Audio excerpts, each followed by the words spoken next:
We are back again with our next episode of Sri Sarada Devi and her divine play by Swami Chetanananda Ji Maharaj.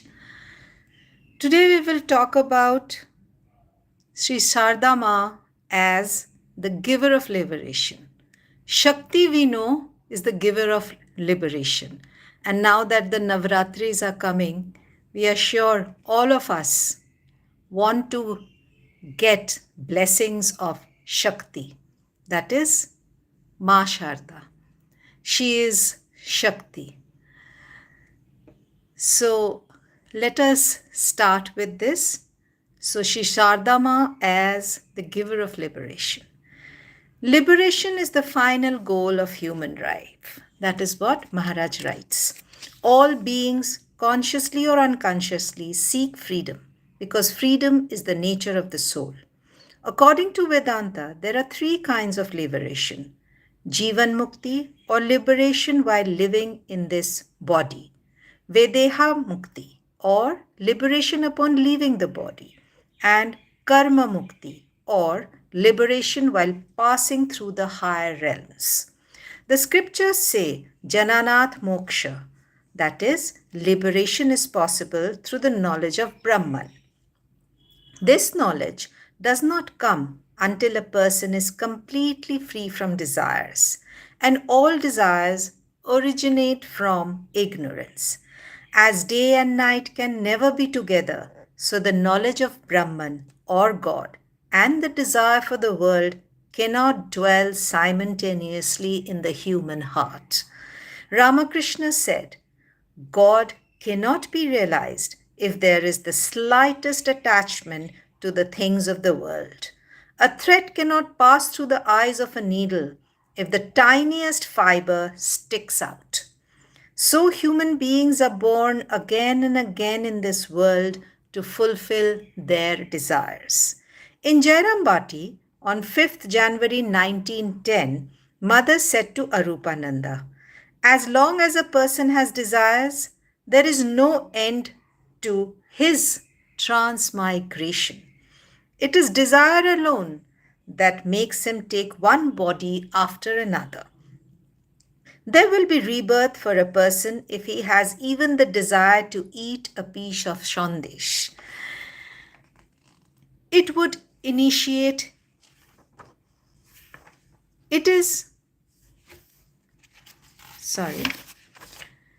for this reason that a variety of foodstuff are brought to Belur Mutt so that monks can satisfy all their desires for food.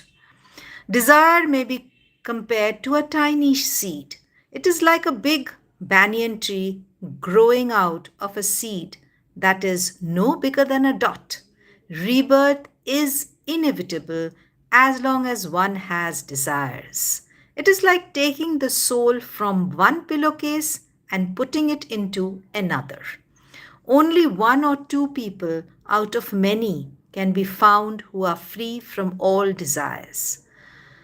Though one gets a new body on account of desires, yet one does not completely lose spiritual consciousness if one has merits from a previous birth to one's credit. Holy Mother never read Vedanta philosophy, but her teachings beautifully match with the conclusions of the Vedanta. According to Vedanta, the desire for progeny, the desire for wealth, and the desire for name and fame bind a soul. The soul is realized when the cessation of desire, the dissolution of the mind, and the illumination take place simultaneously. On 26th May 1911, in Jairambati, Arupananda had a wonderful conversation with Holy Mother regarding bondage and liberation. Arupananda asked, will sannyasis who profess the ideal of Vedanta attain nirvana? Surely, Holy Mother replied, but gradually, by cutting off the bonds of Mahamaya, they will attain nirvana and merge themselves in God. This body is, no doubt, the outcome of desire. The body cannot live unless there is a trace of desire. All comes to an end when one gets rid of desires completely. Well, mother, the master used to say that Ishwar Kotis can come back to the relative plane of consciousness even after the attainment of nirvana. Others cannot do so. What does that mean? The mother replies, the Ishwar Koti, even after the attainment of nirvana, can draw his mind back from it and direct it to the ordinary plane of consciousness. How can the mind that has merged itself in God be brought back again to the world? How can one ever separate a jar of water from the water of the lake it has been poured into? Not everyone can do so. Only a Paramahansa can. A Hansa, that is a swan, can separate the milk from a mixture of water and milk, then drink only the milk. Can everyone be rid of desires? If they could, then this creation would come to an end. The creation continues because everyone cannot be free from desires. People with desires take birth again and again. Suppose a man gives up his body while standing in the waters of the Ganges. Freedom from birth is possible only when there is no trace of desire. Otherwise, nothing else is of any avail. Holy Mother concluded. The Divine Mother holds the key to liberation. In the Chandi, even the gods praise her. O Mother, thou art the great primal energy, the source of infinite strength. Thou art the seed of the world and illusions divine. Thou hast enchanted the whole world. O Goddess supreme, by thy deluding charms and yet being propitious, thou bestowed liberation upon human beings. Ramakrishna said enigmatically on different occasions that Holy Mother had the power to give liberation. In Varanasi, Golap Ma said to Brahmanand, Rakhal, the mother asks, why a devotee propitiates Shakti, the divine mother, at the beginning of the worship?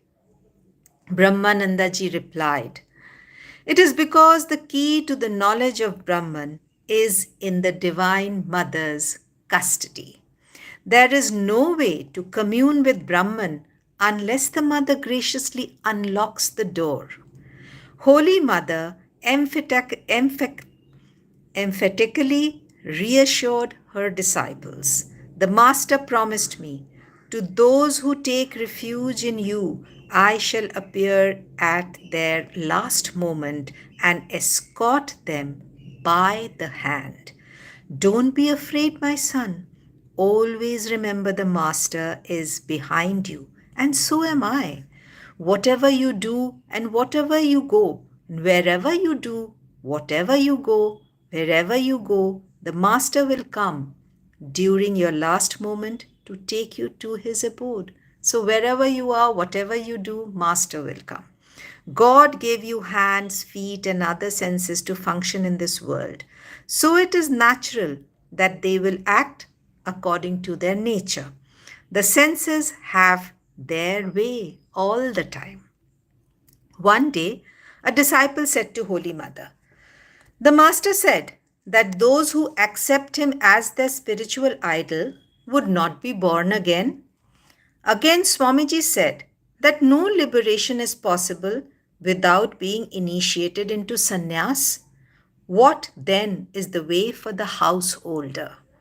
The mother replied, yes, what the Master said is true.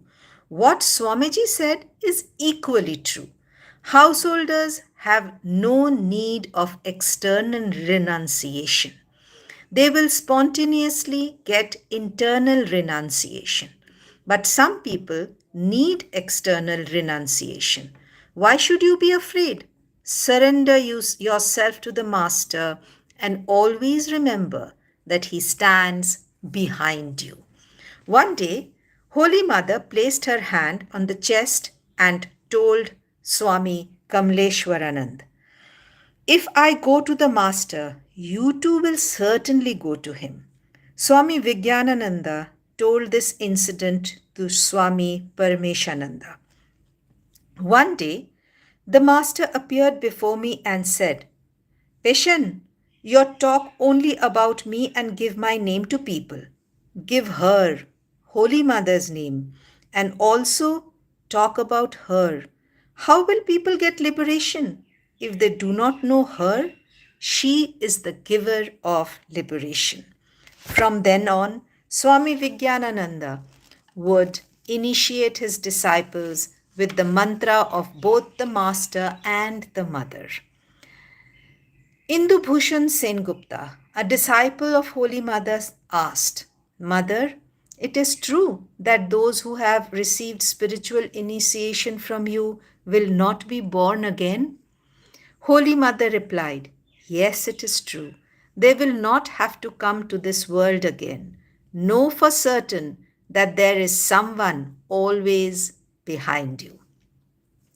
Umesh Chandra Datta wrote in his Reminiscence of the Holy Mother, "Once I asked, Mother, the Master said that for those who have taken refuge in him, this would be their last birth. What will happen to those who have taken refuge in you?" She replied, "What else will happen, my son? The same thing will happen here too."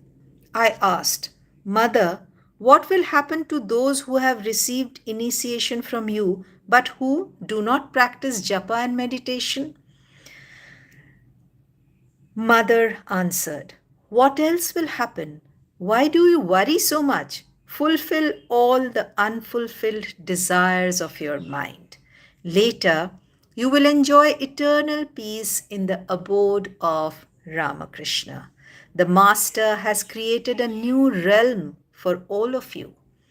Another day, I asked her about liberation and devotion. The mother said, "As regards liberation, it can be given at any moment. But God does not want to give devotion so easily." Saying so, she left immediately. She uttered those words in such a way that it seemed as if the gift of liberation was in the palm of her hand. One morning in Udbodhan house, the mother was talking with Arupananda and Lalit Chattopadhyay. Regarding spiritual life, she said, "The way is extremely difficult, like the sharp edge of a razor." She paused a while, then continued, "But he has kept you in his arms. He is looking after you." Arupananda, "But we are not aware of it." Mother, "That is why you are all miserable." Lalit, "The Master will take us in the arms after death. Is there anything great in that? If he would only do so while we are in the body." Mother, "He is holding you in his arms even in this body. He is above our head. Truly, he is holding you." Arupananda, "Does he really hold us? Is it true?"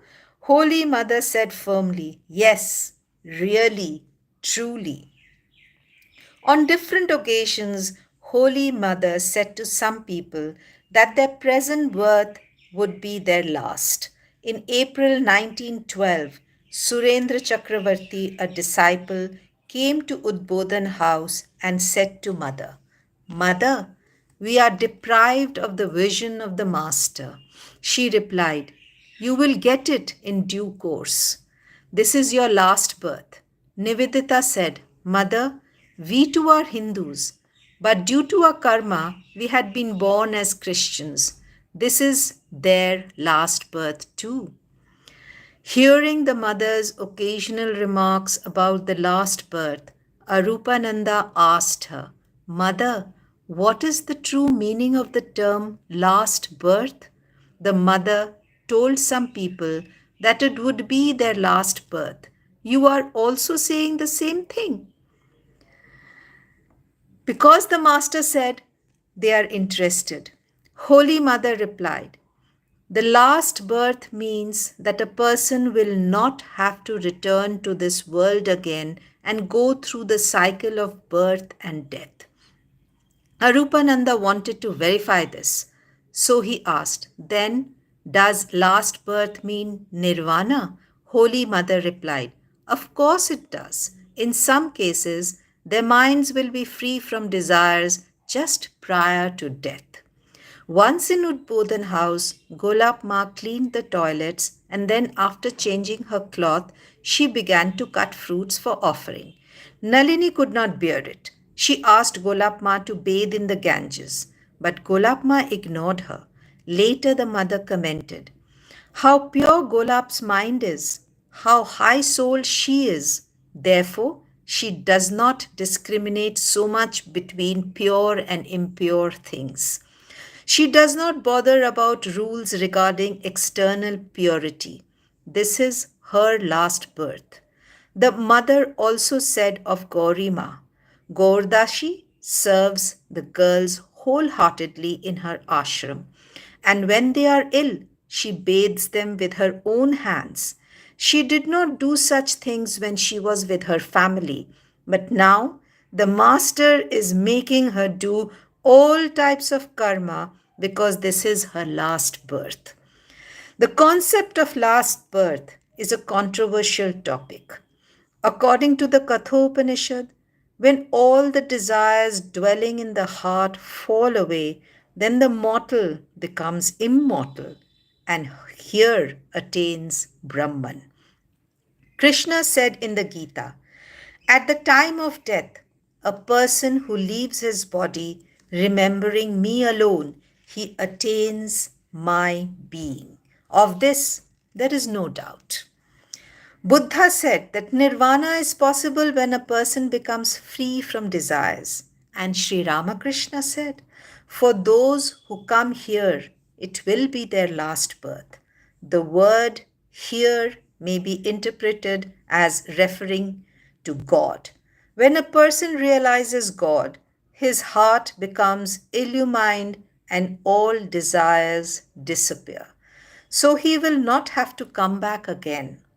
Holy Mother was omniscient and she knew the destiny of each individual.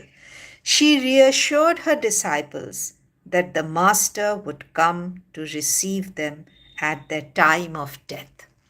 So we also pray, may the Master come to us also at the time of death. So let us all pray to the Mother for liberation. Hope you enjoyed today's episode. Do stay tuned to Devakshar, like and share our videos. And if you have not subscribed to our channel, please do subscribe. Thank you so much for joining us. Namaskar.